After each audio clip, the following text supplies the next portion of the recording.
everyone. My name is Justin Pace. I'm an alcoholic. And happy 4th of July. Thanks for coming. Glad to be here. A little nervous. And my golf game needs a lot of work, so I'll just keep focusing on sobriety, right? And I'll be better off that way, I think. So my sobriety date is September 24th, 2022. This is my home group. If you're new, never been here, if you're visiting, we meet on Mondays and Thursdays, 7 o'clock. We've got 3 meetings on Mondays and a speaker meeting on Thursdays. So if you're new, come on back. We'd love to have you. And so I'm supposed to tell you what it was like, what happened, and what it's like now. So there's going to be, I'm going to have to tell you, unfortunately, I have to tell you what it was like, what happened, what it was like, and then what it was like, what happened, and what it's like today is what I have to do. So we'll see. Maybe we can get out here a little early. I know it's a holiday, but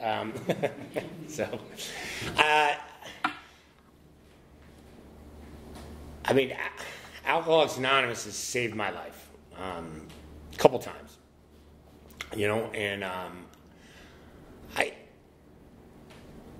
I would have told you years ago, right, that it was everyone else's fault why I was here, you know what I mean? I grew up with a physically violent father. You would, you know what I mean? Like whatever my parents were divorced,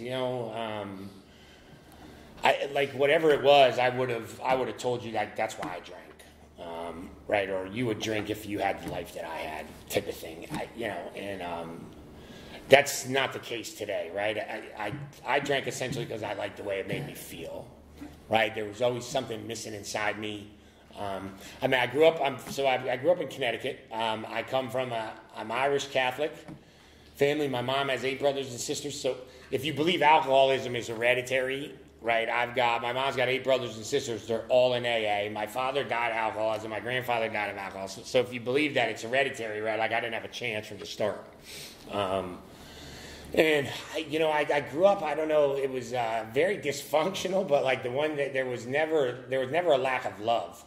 Right. I had 2 different sides of the family: my dad's side and my mom's side. A lot of love, a lot of partying. Right. Like I don't know. Right. I used to be the bartender at all their parties. You know what I mean? Like that's the way I grew up. And then my dad's side of the family, like nobody talked about whatever pink elephant was in the room. And I probably got a little bit of both of that. I grew up playing sports. You're going to hear in my story, there was 2 things in my life that like did it for me, right? That made me feel right, okay, or good enough, or whatever it was. Funny enough, good looking enough, popular enough, right? And there was just like I grew up, right, like it just was never enough, right? I wasn't, so athletics, sports, specifically baseball, did that for me, right? When I was, no matter how insecure I felt, or I grew up in an area in Connecticut where it didn't matter. I grew up in Greenwich, Connecticut. It didn't matter how much money you had. Like someone always had more, and I grew up with that mentality of, right, it was all about what you had, how it looked on the outside, and somewhere along the line, like I picked up, like, man, I was a liar. Like it was all about, like I would walk into a room and it was all about what I tried to figure out what you needed me to be, or whoever was in that room, what they needed me to be, and that's how I was. Right, it was all about how it looked on the outside. It didn't matter what was really going on. But I carried that with me for a long, long time, right?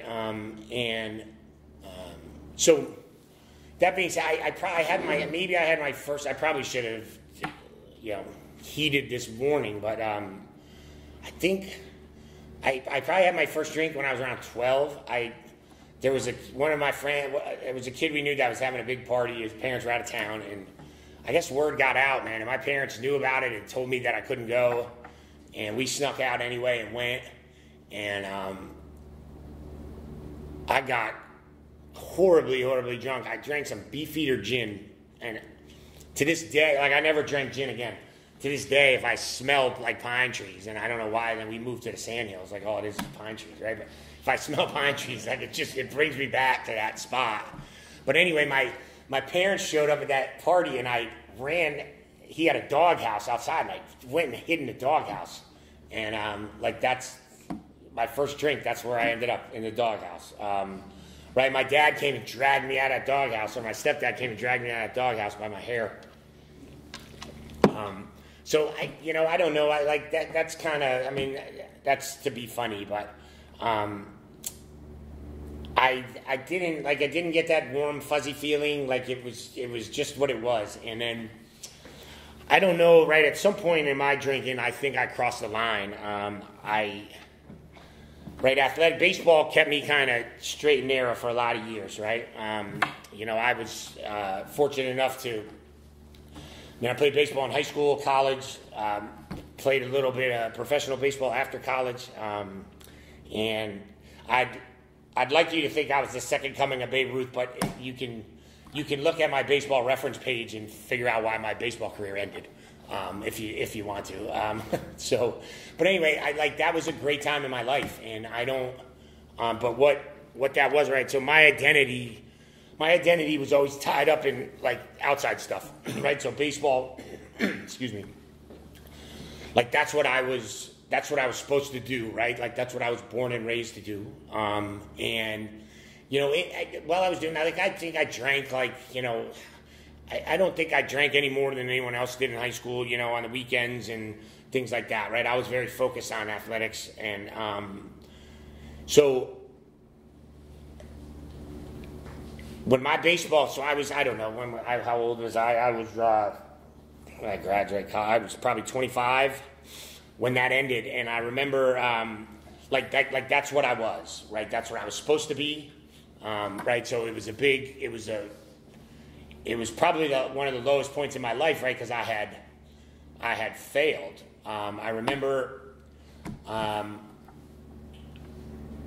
coming home and meeting up with my dad, and when I had been released, I had blew my shoulder out, and I was kind of done. I wasn't gonna try to go back. I was old, kind of over the hill back. I mean, even nowadays that's old, really old. But 25 years old, hadn't made it anywhere yet. So just playing minor league ball, probably not going to go anywhere. So I hadn't thought to get any surgery, and but I went and met my dad. I went and met my dad, my real father. He was still alive then, and I met him at a bar at a Republican club, man, in Connecticut, and it was like a Sunday afternoon, and I went in there, and the first thing he told me was you sucked, man, you failed, you were supposed to make it, and that was the kind of relationship I had with my dad.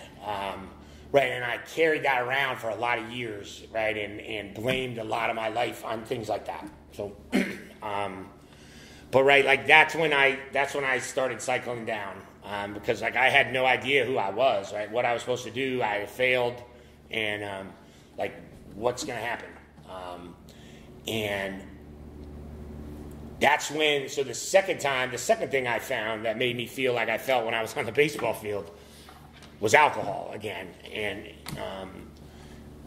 drugs is a part of my story. I don't, just you can assume, out of respect for Alcoholics Anonymous, right, I talk about alcohol, I say alcohol, but you can just assume that, right, if there was alcohol, there was drugs, if there was drugs, there was alcohol, right? I mean, I joke and say that I tried cocaine once for 15 years, that's, and I love that drug, right, because I could drink as much as I wanted. But anyway, a couple of friends picked me up from LaGuardia Airport after I'd been released with a case of Budweiser and some drugs, and I was off to the races. I had no idea what I was going to do. I mean, I was 25 years old. Someone got me a job in working for a company called Grubb & Ellis, selling commercial real estate. I was scared to death. I was a baseball player. I don't know. What was I supposed to do? And I remember my first day at work and how insecure I felt. I got sat down in a cubicle, gave a list of phone numbers, and was told to cold call. That's the way it was done back then before 9/11.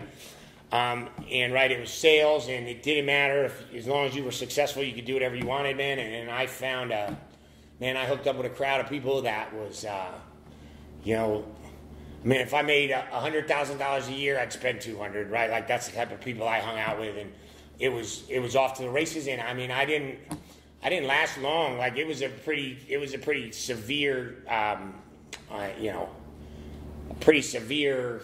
What's the word I'm looking for here? I'm drawing a blank, but right. I mean, I went from hero to zero pretty quick, right? So I did that for a while. I mean, I did okay, right? And it was about partying, right? That's what my life was about. It was like burning it at both ends, man. And I got into, you know, it didn't matter if it was my drinking progressed rapidly. Like it didn't matter if it was, you know, Sunday, sunny, rainy, Monday, Tuesday, right? I started drinking on the weekends, right? And then I started drinking during the day, and then I started drinking on Thursdays, and then Mondays, drinking on the way home on the train. So I lived in Connecticut, and I'd ride Metro North every morning into the city, ride home at night, and you know, many nights I'd start drinking when I got on the train and pass out and wake up in Stanford, you know, or somewhere, and have to take a cab home. I missed my stop, but like it got to that point, and so being in sales, right, like if you're doing okay, right, everything's okay. Like you can do whatever you want back then. I mean, it was late 80s, and early 90s, and it was wide open, man, and it was a good time. I mean, we'd leave the office to go out and canvas, and then we'd start drinking at lunch. We'd come back to the office for a little while, and then just keep drinking. And that got to where it was every day. You know, and I don't know, I kept an extra shirt and tie in my office because there was many nights where I never made it home, and I'd have to just show back up at work. And like that's the cycle I got into, right? Burning it at both ends, and you can only last so long doing that. But through all this, right, I never thought I had a problem. I mean, I grew up, right? It was I don't know. I watched my dad. I mean, my dad died of alcoholism, right? And I somewhere like in my life, I mean, maybe it was the kind of the Irish Catholic, the way they drank and the way my dad drank. Like those guys, they wore it as a badge of honor, right? And like I didn't want to be like my dad, but I wanted to be able, like I watched these guys, man, like they drink all night, get up and go to work the next day, and everything was fine. Right, and that's kind of the way my mentality was, right? Like everything's fine, like I'm still working, right? You're drinking, you're at my house, you know, those kind of things. I got a job to go to, you don't, like so. And then I got to a point where like I knew I probably would have told you I was an alcoholic, and I was a functioning alcoholic, and I grew up in that environment like where that was okay, right? Like a lot of people were functioning alcoholics. You know, and like that's just it never even crossed my mind that I had a problem. And then I got to a point where like I thought, you know what, this is what everybody does. This is how I grew up, and like eventually I'll want to stop partying, right? I will. You know, and then I got to a point where like it didn't matter, and I don't know if I knew it back then. So anyway, we'll fast forward to 2002, 2003, right? Started crashing and burning, right? Couldn't function at work, wasn't doing good enough to where I could get away with anything I wanted, and you know, I again got called into my boss's office, and you know, told that they thought I had a problem, and I used to party with my boss a lot, and I you know, I guess like a good belligerent alcoholic, right? Like I looked at him, I said, "Are you kidding me, man? Like if I'm going to rehab, you should go with me." And like that was the end of that job. I walked out that day and didn't go back to that company. You know, and then bounced around for a while in commercial real estate, right? Doing that. You know, worked for a couple other companies and tried to start, right? A good alcoholic, I tried to start my own company, right? So I could do whatever I wanted and didn't have to answer to anyone. And really what happened to me was like I lost everything. I ended up homeless, right? Like I just burned it down, man. Like any relationship I ever had, anything meaningful in life, like it didn't matter. It got to the point where alcohol, right, was the number one goal, right? It was the physical allergy and the mental obsession, right? And that's all I thought about. Where was I going to get my next drink, man? How was I going to keep partying? Right, and it got to a point where I lost everything, right? And I remember, so my mom, I know my mom's probably, I think she's 45 years sober now.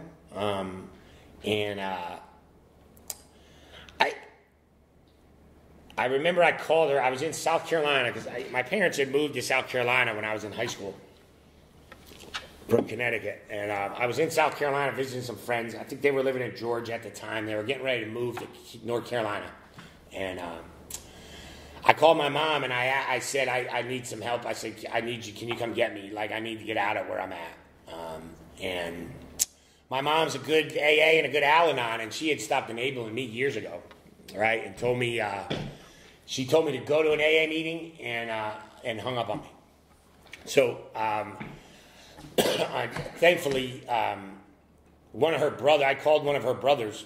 It was, he was the chronic case. He's the last one of the 8 brothers and sisters to get sober, I think. And I told him what was going on, and he called my mom, and he told my mom, like, you need to go get Justin. Don't. He's not going to last much longer. Like, go get him out of there, do whatever you want with him, but get him out of where he's at. And my parents were moving. They were moving from Georgia to Cary, and I was in South Carolina, so they literally, like, I had to meet them. I had nothing. I had to meet them on the side of the road. Like, they weren't stopping. They weren't coming to the address I was at. Like, I told them we were familiar with we lived in the town that I was in through high school and college. So they knew where I was at, and I literally walked out of where I was staying and met them on the side of the road and jumped in the car, and they took me to Raleigh, North Carolina, and I ended up at the Healing Place. I guess it's very similar. I don't know. Around here, I hear the Samaritan Colony, but the Healing. If you go to meetings in Raleigh, you're going to hear the Healing Place, and it's a homeless shelter with like a 12-step program wrapped around it. I was there, I got there in 2004, and in my drinking, I think the first time I've been to rehab a few times, you know what I mean, trying to get people off my butt, pull it together. My first time I went to rehab, I was 14. I joke with my parents that was a bad investment. They should have waited until I was 50. Right, but I wasn't ready at that point. I drank the first night I got out of there. I went to another rehab. Was I in my 40s maybe? That one was right. I was still being dishonest with a lot of people in my life, and that one was just for pills. You know what I mean? Everything else was okay. And I go back. I think what I focus on and what I realize today about my drinking in my life, right, was, we all have things that happened to us, didn't happen to us, right?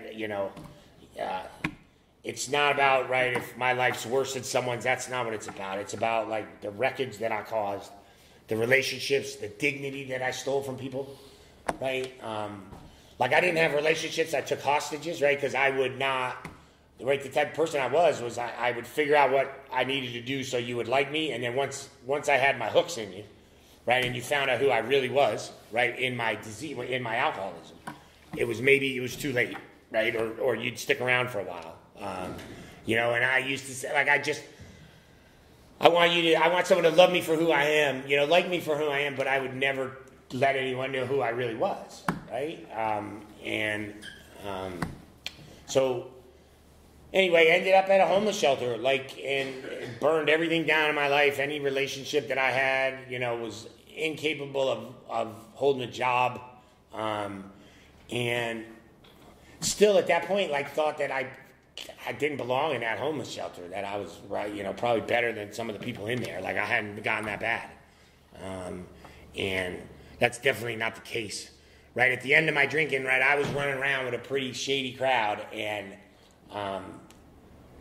even that crowd started to get to the point where they didn't want Justin around. Right, at the end of the first time, right, and even the end of the second time, and I'll get to that, but like I would, if you got near me, I'd suck the life out of you, right? If you had something I wanted, I'd steal from you and help you look for it. And that's the type of person I was when I was in active alcoholism. So that was in 2004. So I got my first introduction to AA was through that homeless shelter. I got sober in 2004, and so that's what it was like up to 2004. Alcoholics Anonymous saved my life, man. Like I was homeless, and so from 2004 to 2012. Right, like my life was amazing, right? I started to be able to, through the Alcoholics Anonymous and the 12 steps, right, in a relationship with God, like started to like become human again, right? And had an opportunity to work the steps, clear up the wreckage of my past. I got married during that time, which I probably shouldn't have, right? Wasn't ready. I don't, I think about it. Wonderful woman, I'm sure, very nice. I wish her the best, but like I don't know if we really even liked each other enough to get married, right? I was sober, she was in Alcoholics Anonymous, and I just don't think neither one of us was healthy enough that we should have got married, right? But but my life, I was sober, I was involved in AA in the middle. Had a home group, was sponsoring guys, was doing service work, like dialed into AA, man. Like people in AA at my house all the time, right, every weekend, and was in the middle of it. And, right, was able to, like, start clearing up the wreckage of my past, make amends, you know what I mean, and live as a productive member of society again, right? And like, things were going well. And and the reason I share this is because, right, like, I don't know, today it's a lot simpler for me. Like, I think, I don't know, right? Back then, man, it was, I don't know. I think I tried to complicate things, or, it was about, how many books I read in the morning and how long I meditated, right? And, how many guys I was sponsoring and, how many times I was speaking, that kind of stuff. And, right, what happened to me is, like, somewhere in that, right, I started kind of stepping out to the outside. Right, not staying current with my sponsor, not working with my sponsees. Right, I had a group of sponsees that had kind of worked through the steps and were doing okay, and just kind of started separating myself slowly from Alcoholics Anonymous. Went through a divorce, and I started in that marriage. Right, I was starting to be dishonest with my network and the people that I had connected with in AA. Was starting to be dishonest about things I was doing in my life. And so, I like this, like I started living an unprincipled life again, right? Like I was practicing these principles, right? And then got to a point where I started living an unprincipled life. And what that did was that severed that relationship that I had with God, right? It blocked me from the sunlight of the Spirit. And I think maybe it was just a matter of time, right before I was going to drink. I don't, right, what started creeping into my mind back then was, I was never really an alcoholic. Like if I just stayed away from the drugs, I'd be okay. You know what I mean? And interesting. So my now beautiful wife that's here. So I had, there was something inside me. So at that point, right, I didn't want to, I didn't want anything to do with AA. I was on my way out. Didn't think I was an alcoholic. Right, at this point, try to do everything that I could not to come back to AA. And so, and then again, go back to, if you remember when I said, I'd never had relationships. I took hostages. And, the woman sitting in this room tonight, God bless her. She's an amazing woman, and it's by the grace of God that, she's still my wife. But I met her, and we were sitting down on our first date, and the question that both of us asked, I think, was, what's your deal killer? Right? We were sitting there having dinner, what's your deal killer? As I was drinking a glass of wine. And hers was alcoholism and drug addiction. Right? And mine was infidelity.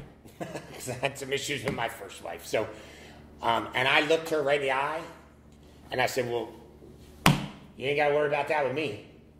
And like, I don't, like, that was absolutely an outright lie, right? But I don't think, like, in my mind, like, I believed it, right? I really did. Like, I believed that I was not an alcoholic, right? I believed that I could drink successfully, right? And that as long as I didn't do drugs, and so I truly, honestly believed that, and I didn't think there was anything wrong with that, right? And then, so,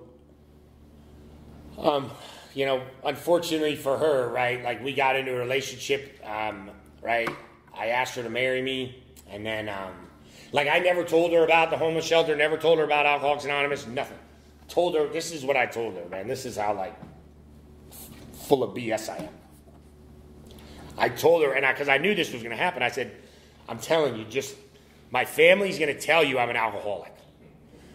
Because they think everybody's an alcoholic that comes from this family. And that's what I told her, right?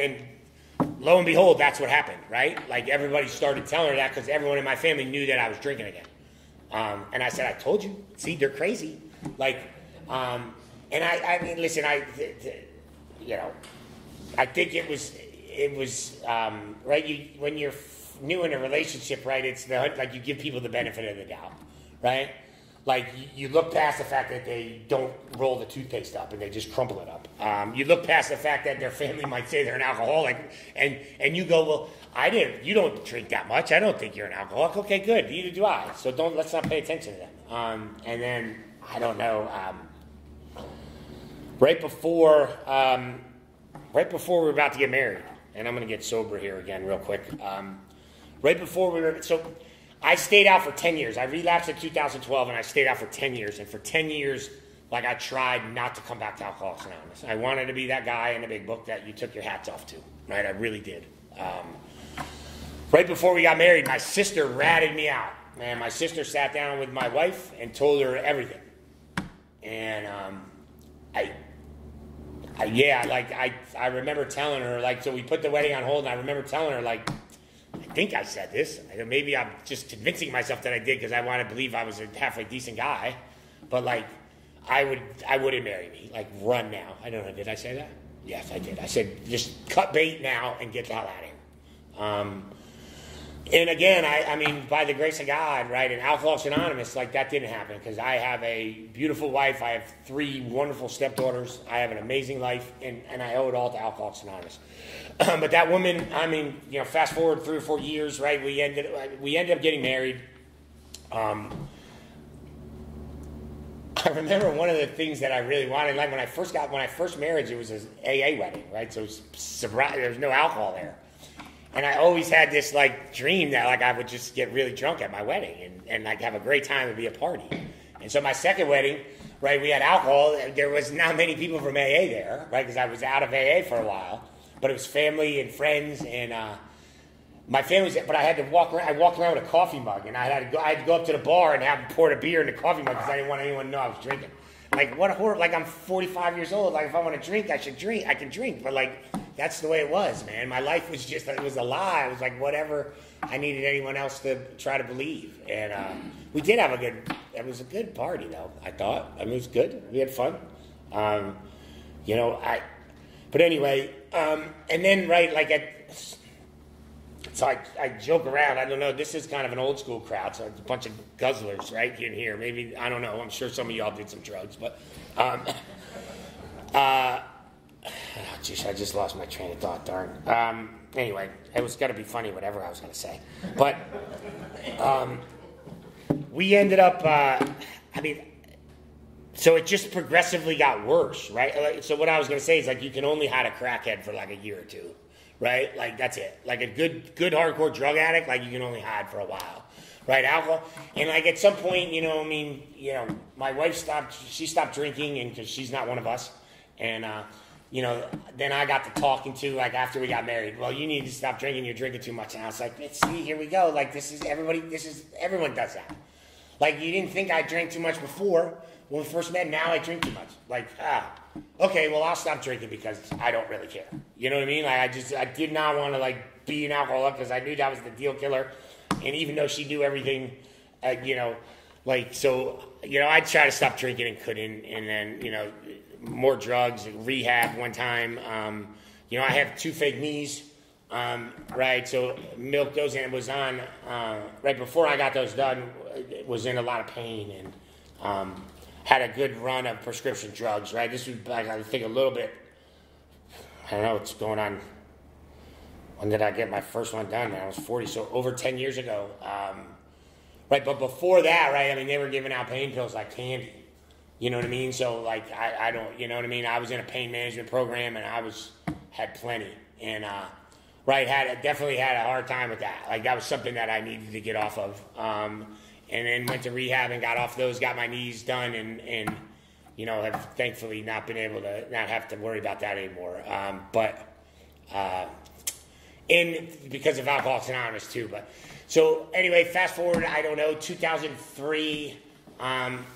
Right, I was working at Advance Auto. So I got out of commercial real estate. I got on the corporate side of doing like facilities operation, real estate portfolio management, and I worked at a company for like 18 years, and then I moved to Advance Auto. I was there for about 5 years, but I would have told you it was my boss, it was the people, but at that point I was starting to go down again, right? Could barely hold a job, and was pretty, I was pretty intuitive, so I could tell when it was time to leave that job, right? So I quit that job before I got fired. I was getting ready to get fired from that job, and it wasn't, well, I didn't like, I don't think she was a good boss, but it wasn't because of my bad boss, right? It was because of my inability to perform at work, right? And show up, and, then COVID hit, man, and that was like that was fun. That's like an alcoholic's dream. I was on Teams meetings and Zoom calls, like drinking, up in the office, like, and it just, so I left that job and, right, I was done. All I was trying to do was hide what I was doing in the way I was living from my wife, and my kids. And she was starting to catch on, and she knew at this point, right? There'd be random drug tests that I would fail, and then she'd throw me out of the house. Therapy and counseling, and right, trying to get sober, and at that point, right, I was back so my old home group in Apex was There's a Solution, even in 2004, through when I relapsed, and so I would go to that meeting because it was like the one thing I love about Alcoholics Anonymous, man, there was always a meeting. Like, this was a group of people that no matter where I was at, how I felt, like I could walk back in that door and I felt okay, right? Like I didn't feel judged. Man, and I went to that meeting sometimes lit up like Christmas, man, and those people just let me in, right? And I was holding on by a thread, everything I was doing was trying to not get caught, right, not burn down my marriage, right, and hoping that one day, like, I would just get this, right, and that's when I started to realize, like, I think before, like, I hadn't conceded to my innermost self that I was an alcoholic, right, I don't know if it really took, from here to here about physical allergy, mental obsession, powerlessness, right, like, at this point in my life, like, I knew I was powerless, like, there was nothing I could do to stop. I'd fail a drug test and I'd lie for a couple of days and say it was a false positive and give me a few days and I'll take another one. Like, that test was bad, buy some more tests. Those tests are no good, unfortunately, that's the hell that we put people through, right, in our lives, right? Gaslighting them, right? Like, they know they're right, and then, right, you're lying to them, and you continue to lie to them, and, right, like, that's a horrible place to be, and a horrible thing to do, right, and that's where my alcoholism took me, right, it destroyed everything that was meaningful in my life, right, because at the end of the day, the job, the car, the house, whatever you got, like, stuff doesn't matter, right, it's about family, friends, it's about a relationship with God, family, friends, like, for a lot of years, like, I validated myself from here, as opposed to from here, right? And today, right, I get my validation from here first, and then I can bring that out and project that into the world, right? Like, and that's what Alcoholics Anonymous has done for me. So, Anyway, I took a job on the road. Like, I was sober. I think the most time I got the last few years was like 7, 8 months, maybe close to a year. Right. And I wanted to stay sober. I did, but I couldn't. Right. Every day I woke up, man, and I said I wasn't going to do it. And like my car would just drive itself to the liquor store. Like it would. Like I'd be coming home. I mean, maybe I'd get to work without stopping, and then I'd get home, I'd come the way home from work, man, and I'd stop. You know, and my sponsor at the time said to me, like, which is a little bit before I got sober. He said, Justin, like, do you want to get sober? And I think at one point I said no. You know, like I said no. I was just done. I couldn't look myself in the mirror. Like I was done destroying people's lives. Like I had stepdaughters that, right, already had a checkered past, and like were getting more wounds and more crap and more baggage from me. Right, I just wanted. I guess you know what, I'm lucky. Like I wanted the people in my life that loved me to just let me finish myself off. Right, and thank God they didn't. You know. Right, I would have told you, and then I would have told you. So anyway, job on the road, right, I was living this double life, man. I was on the road drinking, and then I'd come home and say I was sober, doing great. On the road drinking, staying home, and what happened was I got arrested. I was on my way home, and this is right before I got sober. But this also shows the power of alcoholism, right, and why I need a power greater than myself to stop drinking. I can't do it on my own. I was on my way home to visit my family, right? Like things were supposedly good then. I think before I took that job, I had been sober about 7 months, maybe. I got arrested. I was on my way home and I got arrested. And so I was coming home late. Like it was a long drive. I was in Florida. So like my wife knew that I wasn't going to get home till late. So she wasn't like waiting up for me. I got arrested. Bailed myself out, thankfully, because she was asleep. Like if she had known I got arrested, she would have locked the bank account down, right? So I was able to steal some more money from my family, bail myself out of jail, right? And even after that, knowing, right, I made that phone call. Like that was the worst phone call I've ever made in my life, right? From a payphone. I didn't even know they had payphones still, or maybe there was a payphone at that convenience store, but I used my cell phone, right? They gave that back to me. But I called. That was the worst call that I've ever made. And at that point, like she was done, right? I knew like I wasn't coming home. There was no point for me to come home, right? But what I did was when I got out of that jail, even after all that, after what another devastation, pulling the rug out again from underneath my family and the people that loved me. Right, the first thing I did was go get drunk, right? Because I couldn't. That was the only thing I could do to try to make myself feel better. And what happened to me was, we were getting divorced, right? I went through the whole process, separated in North Carolina, divided everything up. Here, take this and go. And I would have told you like I needed my wife and my job and all that stuff to get sober. You know what I mean? Like if I had all that, it would be okay. You know, what happened was I had to get to a point in my life where like I needed to be sober because I wanted to, no matter what. Whether my wife stayed with me, whether I had a job. And by the grace of God, like I got there. I mean, I was sitting in, I was living in hotels, living where I could stay, you know, wherever I could find it, you know, trying to keep it all together and telling people I was sober when I wasn't, you know, and then I don't know what happened like that day, man. Like I was at the gates of hell. Like something was going to give. Like it was either going to be me, like it was either going to be my life or I was going to get sober. And that's where I was at. And something just clicked. Like I knew if I walked out of that hotel room and went to an AA meeting that I'd be okay. And that was on September 24th, 2022. You know, not knowing if I was still gonna be married. I didn't have a job, right? And kind of went back to what I was taught, man. Like in that homeless shelter, like it didn't matter. Like you were in a homeless shelter, like you stay sober, you go to meetings, you get a sponsor, you work the steps. Right? It wasn't about corporate America for me. It wasn't about what I had. It wasn't about, what it looked like. I got a job landscaping, making just enough money to survive. And like my focus was on my sobriety, right? I moved in with a friend of mine that I got sober with in 2004 that was still sober. So it's over 20. I mean, he was sober before I got sober, so 25 years. And, threw myself in the middle, right? And started working the steps again, got a home group, got a service position, and that's what worked for me. Like that's how simple it is. It's right. It talks about it in the book about, right?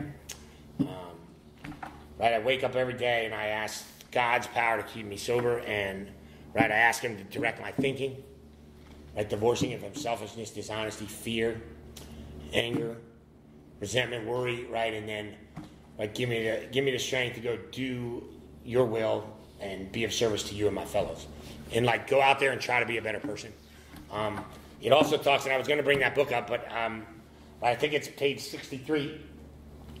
Right, there's a lot of stuff to clean up, man. And for me, the big piece of Alcoholics Anonymous when I got here, man, I was on all fours, like I couldn't look you in the eye. And today, right, through a fourth step and a fifth step and amends and making amends, right, like I've been able to start standing upright, carry my head up high, look people in the eye, right? Like I answer my phone today, except when it says spam, right, or I don't recognize the number. But most of the people that call me are in my phone, so I know it. Right, like I open my mail, right, and I look at what bills I have. Right, I look people in the eye today, and I'm not looking over my shoulder, right? There's that old Leonard Skinner song, right? And I ain't hiding from nobody, nobody's hiding from me. Like that's what my life is like today, right? And it also talks on 63 about right. There's a long reconstruction, and that's where I'm at now in my life, right? It's a long reconstruction with my wife and my kids. We do a lot of damage, and it's hard, right? Like the only way to be able to make that right is to have a relationship and trust God, right? Because left to my own devices, like I am so fearful, like I can't do that. I'm unable to say like this is what I did, like I took you hostage, like I stripped your dignity, and like this is who I am now. It's you choose. Right? Like you choose, not me. Like, cause she didn't have a choice when I first met her. Right now it's like, and you choose, and no matter what, I'm going to stay sober. Right? And I got to that point in my sobriety where no matter what, whether she stayed, whether she went, I was going to get sober, and then I was going to do whatever I could to have a relationship with those kids and try to make those amends. And, by the grace of God and, a lot of hard work and a wonderful woman, I don't know, the most, I think, like they say God puts people in your life, right, to show you things, right? One of the things that I struggle with today is, when I get angry at you, I don't know how to communicate it, first of all, so I hold it all in, but I also don't know how to be angry in love. I grew up that, anger, it was just anger, and it wasn't love. It was either anger or love, right? So when you saw anger, man, you shut down or you did whatever you could to not have consequences from that anger, and that's how I, that's my shortcomings and my defects, right? That I get to work on today with, right? Not me, with God, right? It says right in they say if there was more you could do, I'm 7 and 8, right? It would say it. It doesn't say much, right? It talks about the relationship with God and turning over to God. So through that relationship today, right, I'm able to learn. I have someone in my life that is the most forgiving person in the world and can move on and not look, have kids, right? Talk about, and I watch her, and it's how do you do that? Did that 18-year-old really just do that? And now they're sitting on your lap and you're hugging them and telling them you love them, they just talk to you like that. Are they out of their mind? And I struggle with that. And I think those kids and my wife, were put in my life to teach me that. You know what I mean? I don't know. Have an 18-year-old tell you to go F off, and then talk to him 20 minutes later and tell him you love him. That's okay. Let's not do that anymore, and I won't do this. And it's that's the kind of stuff that's what Alcoholics Anonymous has given me. the ability to be in those situations, deal with those emotions, and not drink. But that's the one amazing thing. So this time around for me, it's just I got to keep it real simple. And like we just moved up here, and so what I was told when I told my sponsor and my home group down there that I was leaving, they said go to primary. And I knew Steve and some other people from, they're kind of connected, and Daniel and Matthew and Lynn. I've seen Lynn's been down in my old home group to speak, and they told me make primary purpose your home group, get involved, and like that's why I came up here, and that's what I did, and it feels just like there's a solution. It's the same, man, and you know what I mean. Like it's a great group of guys. Like I play golf with a couple of them tomorrow. Like you guys took me in, kept me in the middle, and just welcomed me, and for that I'm so grateful. And I know my family is. That's the kind of stuff. That's what Alcoholics Anonymous does for me. It gives me a community. My relationship with God. Like I'm still a Christian. Like I go to church and I come to AA, and like all that does is just it makes all that even better for me. You know what I mean? And so like if you're struggling with drinking, man, and like you need a power grade in yourself, like I don't care what you call it, right? Whatever higher power you want, man. But it's got to be something. It's got to be something more powerful than you, right? And through the steps of Alcoholics Anonymous, right, I've been able to find that, and I don't know, have a life beyond my wildest dreams that I never thought I would have had. I guess it's almost 2 years, right? 18 months ago, 19 months ago. So I am grateful and humbled that you guys asked me to do this, and have welcomed me into your home group, and that's it, man. Thank you very much.